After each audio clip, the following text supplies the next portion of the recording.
Hi everyone, this is Matt from Rentals Direct. I'm here today to show you how to access and remove the spare wheel on a Renault Trafic. So let's get straight down to it. So pop into the cabin with the driver's seat, pull the seat forwards, and then there's a small bolt to remove. Just have to twist that undone. Normally it's a bit tighter than that, but I've already undone it a tad, so just put that on the driver's seat. Then grab the toolkit and take it round to the back of the van. Okay, so in the toolbox now, open it up at the front there, and this is the tool that you'll need to undo the wheel.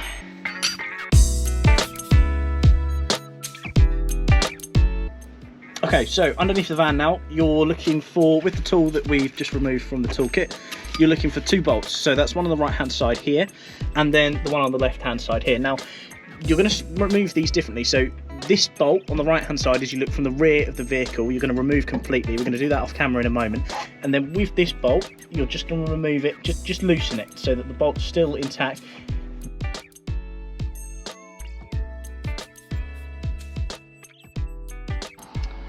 Okay, so I've removed the bolt on the right hand side now, that's here.